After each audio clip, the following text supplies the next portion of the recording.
नमस्कार दोस्तों। इस क्लास में हम बात करेंगे कैरेक्टरिस्टिक्स ऑफ एंजाइम या एंजाइमों के गुणों के बारे में। तो आइए शुरू करते हैं। पहला टर्म है एफिशिएंसी या क्षमता। एंजाइम की क्षमता या एफिशिएंसी से आप क्या समझते हैं? एंजाइम की क्षमता उसकी टर्नओवर क्षमता से निर्धारित होती है। उसका टर्नओवर नंबर कितना है? जिसका टर्नओवर नंबर ज्यादा उसकी एफिशिएंसी या क्षमता ज्यादा। अब टर्नओवर नंबर क्या होता है? टर्नओवर जो नंबर है, एंजाइम अणु 1 मिनट में कितने सबस्ट्रेट या अभिकारकों को परिवर्तित कर देता है। सबस्ट्रेट या अभिकारक प्रोडक्ट या उत्पाद में बदल जाते हैं।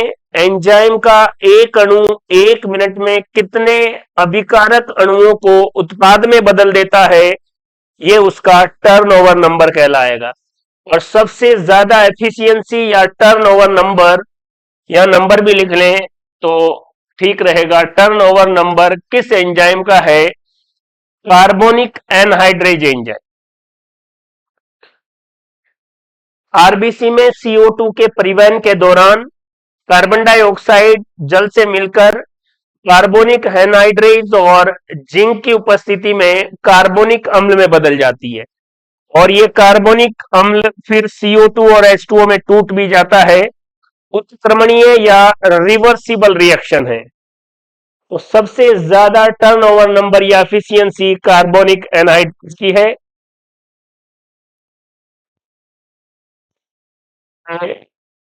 CO2 H2O को मिलाकर कार्बोनिक एसिड और कार्बोनिक एसिड को तोड़ देता है CO2 और H2O में। इसके लिए जो आयन जिम्मेदार है वो है जिंक। जिंक +2 भी लिख सकते हैं आप।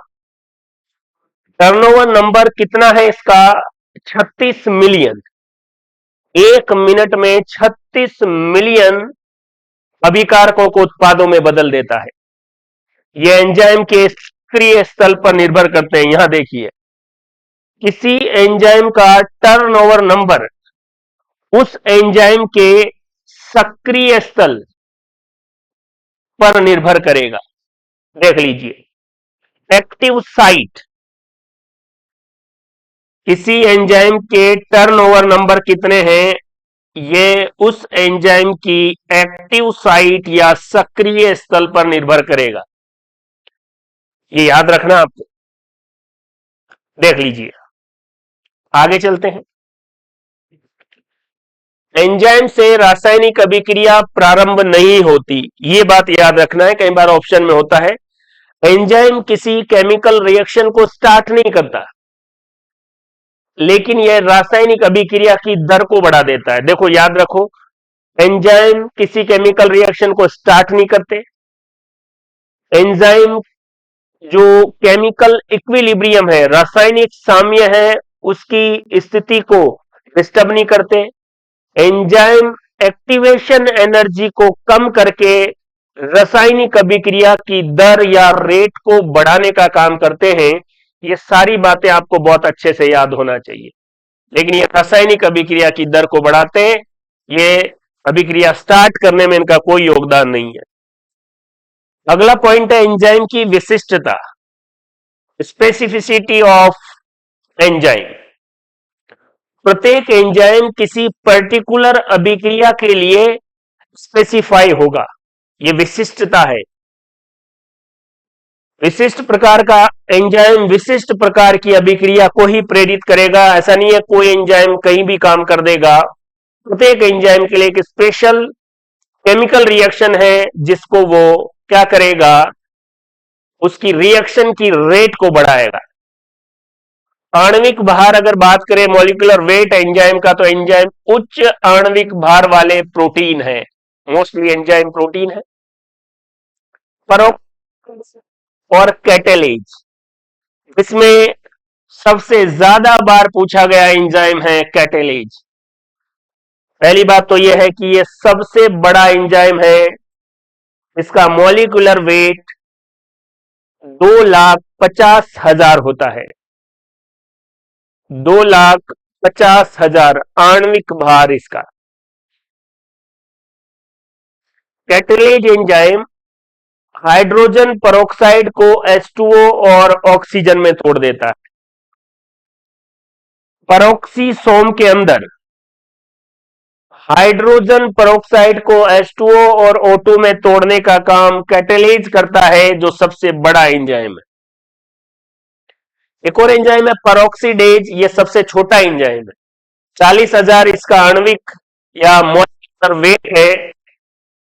मॉलिक्यूलर वेट का मात्रक क्या होगा? अभी आपके दिमाग में आना चाहिए कि सर आप 2,50,000 बोल रहे हो, 40,000 बोल रहे हो, आगे कोई मात्रक भी तो होगा। मॉलिक्यूलर वेट या आणविक भार का मात्रक क्या होगा, यह आपको पता होना चाहिए। और नहीं पता है तो अभी मालूम करो कि आणविक भार या मॉलिक्यूलर वेट कैटेलेज एंजाइम का 2,50,000 है, तो इसका यूनिट क्या होगा? पेरोक्सीडेज का 40,000 है, तो इसका मात्रक क्या होगा आणविक भार या मॉलिक्यूलर वेट का? देखिए, पेरोक्सीडेज क्या करता है? ऑर्गेनिक और इनऑर्गेनिक कोई भी सब्सटेंस हो, उसका H2O2 हाइड्रोजन पेरोक्साइड के द्वारा उसको ऑक्सीडाइज कर देगा।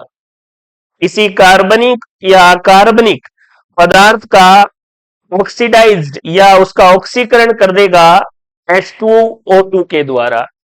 हाइड्रोजन पेरोक्साइड के द्वारा किसी कार्बनिक और अकार्बनिक पदार्थ के ऑक्सीकरण में मदद करता है peroxidase enzyme. Peroxidase enzyme, peroxidase और कैटेलेज का क्या काम है, आप देख लें। एंजाइम कोशिका में हाइड्रोसोल बनाते हैं। हाइड्रोसोल एंजाइम, क्योंकि एंजाइम कौन सी प्रवृत्ति के होते हैं, प्रकृति के होते हैं? कोलाइड। कोलाइड देखो, सॉल्यूशन, सस्पेंशन, एक होता है विलियन, एक होता है निलंबन, इनके बीच की अवस्था है कोलॉइड या कोलाइडी विलियन। तो एंजाइम कोलाइड प्रकृति के होते हैं और एंजाइम कोशिका में हाइड्रोसोल बनाते हैं। एंजाइम एम्फोटेरिक नेचर के होते हैं, उभयधर्मी प्रवृत्ति के होते हैं। बाह्य विलियन, जो बाहर जो विलियन है उसके आधार पर एंजाइम अगर बाहर क्षार है तो ये अम्ल हो जाएंगे, अगर बाहर अम्ल है तो ये क्षार हो जाएंगे। क्लियर है बात? एंजाइम की नेचर मोस्टली या सामान्यतः एम्फोटेरिक या उभयधर्मी होते हैं।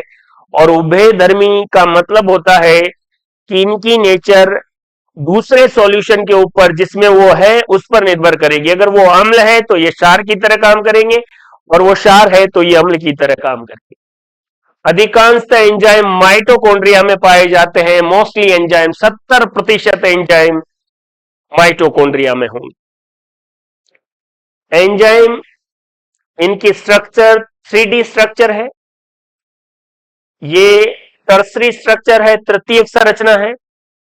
हाइड्रोसोल बनाते हैं सेल में, एम्फोटेरिक नेचर के होते हैं, और इनका हायर मॉलिक्यूलर वेट होता है। देखा जाए तो ये सारी बातें हमने बहुत अच्छे से एक्सप्लेन कर ली है। अगर आप कहीं भी देखेंगे तो अब तक की बातों को केवल इतना बोला जाएगा। एंजाइम की structure 3D structure, tertiary structure, hydrosol in cell, amphoteric, higher molecular weight, और सबसे ज्यादा मॉलिक्यूलर वेट है कैटेलेज एंजाइम। क्लियर है बात? देख लीजिए।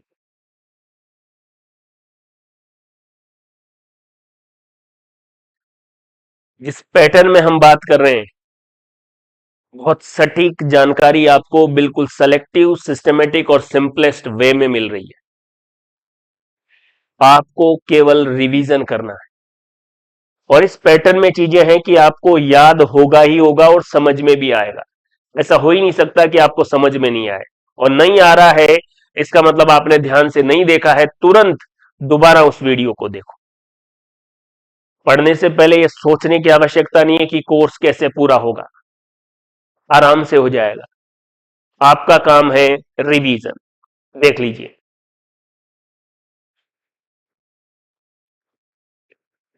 एक है ऑप्टिमम पीएच, जिसे इष्टतम पीएच या अनुकूलतम पीएच कहेंगे। आसान सी बात है, प्रत्येक एंजाइम के लिए कोई अनुकूलतम पीएच होगी जिस पर वो बहुत अच्छे से काम करेगा। अगर पीएच उससे कम या ज्यादा होगी तो फिर इस एंजाइम की एफिशिएंसी या क्षमता पर प्रभाव पड़ेगा। देखिए, प्रत्येक एंजाइम की ऑप्टिमम या इष्टतम पीएच होती है। पीएच कम या ज्यादा होने पर एंजाइम अणुओं में विकृति या आकार में परिवर्तन भी आ जाता है। ऑप्टिमम पीएच जैसे पेप्सिन के लिए 2 है और ट्रिप्सिन के लिए 8 है। देख लीजिए, इससे रिलेटेड एक क्वेश्चन रहता है जिसको मैंने बताया है। मुख गुहा या बक्कल कैविटी के अंदर स्टार्च का डाइजेशन होता है और मैक्सिमम स्टार्च का जो डाइजेशन है 30% डाइजेशन वो बक्कल कैविटी में ही हो जाता है, क्योंकि सलाइवरी ग्लैंड से एक एंजाइम निकलता है सलाइवा के द्वारा, टाइलिन। इस टाइलिन को एक्टिव करने का काम कैल्शियम आयन करता है और ये टाइलिन अप्रोक्सीमेट 6.8 पीएच पर काम करता है और स्टार्च को माल्टोज, आइसोमाल्टोज और डेक्सिन में बदल देता है। अब अगर मुंह की पीएच या मुख गुहा की पीएच किसी भी कारण से गुटखा खाने से या कैसे भी, मान लो आपने गुटखा खाया, गुटखा एसिडिक होता है तो पीएच को कम कर देगा तो मुख गुहा में स्टार्च का पाचन सही से नहीं हो पाएगा। गुटखा खाने से कैंसर तो होता ही है, लेकिन गुटखा खाने की वजह से कैंसर के अलावा आपके स्टार्च का डाइजेशन भी प्रॉपर तरीके से नहीं हो पाएगा। तो जितने भी ये टूथपेस्ट है ये एल्कलाइन या क्षारीय नेचर के होते हैं, ताकि आपकी मुख गुहा की जो पीएच है उसको बनाए रखें और टाइलिन एंजाइम अच्छे से स्टार्च का क्या कर सके, डाइजेशन कर सके। ऑप्टिमम पीएच में एंजाइम एक्टिविटी और पीएच के बीच का जो ग्राफ है ऐसा होगा। एक पर्टिकुलर पीएच ऐसी आएगी किसी भी एग्जाम एंजाइम के लिए जहां पर उसकी एक्टिविटी हाईएस्ट होगी। तो ये जो पॉइंट है पीएच का, इसी को कहा जाएगा ऑप्टिमम पीएच। देख लीजिए, आइए, ऑप्टिमम टेम्परेचर, इष्टतम तापक्रम या अनुकूलतम तापक्रम, वही बात, प्रत्येक एंजाइम के लिए एक अनुकूलतम तापमान होता है। तापमान अगर उससे कम या ज्यादा होता है तो उस एंजाइम की स्ट्रक्चर या उसकी एफिशिएंसी पर प्रभाव पड़ेगा। अधिकांश एंजाइम 25 से 40 डिग्री सेंटीग्रेड तापक्रम पर सर्वाधिक क्रियाशील होते हैं। 0 से 40 डिग्री परास के ऊपर अगर 10 डिग्री तापमान बढ़ाने पर एंजाइम नियंत्रित अभिक्रिया दोगुनी हो जाती है, तो Q10 का मान कितना आ गया, 2। देख लीजिए, Q10 क्या है, टेम्परेचर को 10 डिग्री बढ़ाने पर अभिक्रिया की जो दर है वो कितने गुना हो गई, और जनरली ये 2 गुना हो जाती है, तो Q10 की वैल्यू 2 है। Q10 क्या है, एक टेम्परेचर कोफिशिएंट है, ताप नियतांक है। इसका मतलब है कि 0 से 40 डिग्री परास के ऊपर 10 डिग्री तापमान बढ़ाने पर एंजाइम अभिक्रिया क्या हो जाएगी, 2 गुनी हो जाएगी। क्लियर है बात? तो Q10 आपको याद रखना है। एंजाइम एक्टिविटी और टेम्परेचर के बीच वही ग्राफ, तो एक पर्टिकुलर टेम्परेचर पर एंजाइम एक्टिविटी सर्वाधिक होगी और उसे कहा जाएगा ऑप्टिमम टेम्परेचर। क्या कहा जाएगा, ऑप्टिमम टेम्परेचर या इष्टतम ताप या अनुकूलतम ताप।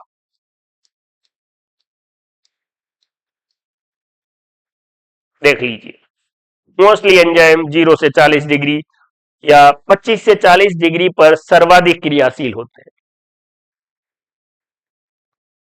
इसको देखिए, फोटोसिंथेसिस में एक रिएक्शन होती है लाइट रिएक्शन, और ये लाइट रिएक्शन जो है कहां होती है? वेना में। इसमें एक एंजाइम होता है जेड एंजाइम, जो फोटोलाइसिस ऑफ वाटर, जल का प्रकाशिक अपघटन करता है। आपको पता है कि प्रकाश संश्लेषण में निकलने वाली ऑक्सीजन जल के प्रकाशिक अपघटन से निकलती है, और इसके लिए एक जिम्मेदार एंजाइम है जेड एंजाइम। ये जेड एंजाइम ताप के प्रति असंवेदनशील होता है।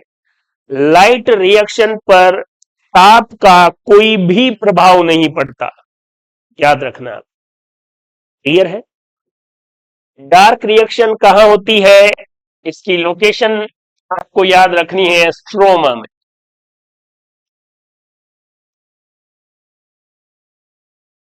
C3 साइकिल, जिसे कैल्विन साइकिल कहेंगे, C3 पादपों में प्रकाश संश्लेषण की डार्क रिएक्शन के लिए ऑप्टिमम टेम्परेचर 15 से 25 डिग्री सेंटीग्रेड है। अगर 15 से 25 डिग्री सेंटीग्रेड, अब तापमान 25 से ज्यादा होता है, तो फिर इनमें फोटोसिंथेसिस की रेट कुछ समय तक तो बढ़ेगी, उसके बाद क्या हो जाएगी? कम हो जाएगी। तो ये उच्च ताप के लिए संवेदनशील है C3 प्लांट। अगर कंपैरेटिव देखा जाए C3 और C4 प्लांट में, हायर टेम्परेचर के लिए, उच्च ताप के लिए ज्यादा सेंसिटिव है, ज्यादा संवेदनशील है C3 प्लांट। C4 प्लांट ये उच्च ताप के लिए कम संवेदनशील है, क्योंकि मोस्टली ये higher temperature, comparatively higher temperature पर ही पाए जाएंगे। लेकिन इन C4 साइकिल में, C3 प्लांट, C4 प्लांट में, C4 प्लांट के अंदर कौन सा साइकिल होगा? C4 cycle. C4 साइकिल में एंजाइम होता है POPD, पाइरुवेट ऑर्थोफॉस्फेट डाइकाइनेज, याद रखना है। C4 साइकिल में POPD एंजाइम ये निम्न ताप के प्रति संवेदनशील होता है, इसलिए C4 प्लांट निम्न तापमान वाले क्षेत्र में नहीं पाए जाते हैं। आप एंजाइम और उसके तापमान के बारे में, ऑप्टिमम टेम्परेचर के बारे में, क्यूटेन के बारे में तो पढ़ लेते हैं, लेकिन एग्जाम में जो क्वेश्चन है वो इस तरीके से पूछे जाएंगे। आपको तीनों बातें याद रखनी है। लाइट रिएक्शन का जेड एंजाइम पर ताप का कोई प्रभाव नहीं, C3 और C4 पादपों में उच्च ताप का प्रभाव ज्यादा पड़ेगा C3 पादपों पर, C4 पादप कंपैरेटिवली वैसे ही हाई टेम्परेचर पर होते हैं।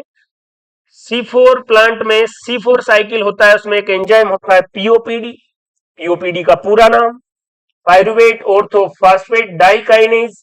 यह लो टेम्परेचर या निम्न ताप के प्रति संवेदनशील होता है, इसीलिए C4 प्लांट लोअर टेम्परेचर वाले रीजन में नहीं पाए जाते। क्लियर है बात? आराम से देखिए। तो साथियों, ये था कैरेक्टरिस्टिक्स ऑफ एंजाइम, एंजाइमों के अभिलाक्षणिक गुण। इस पूरे वीडियो को ध्यान से देखेंगे, सिस्टमेटिक तरीके से नोट्स बनाएंगे, बार बार रिवाइज करेंगे और अपनी तैयारी को बेहतरीन करेंगे। थैंक यू, धन्यवाद।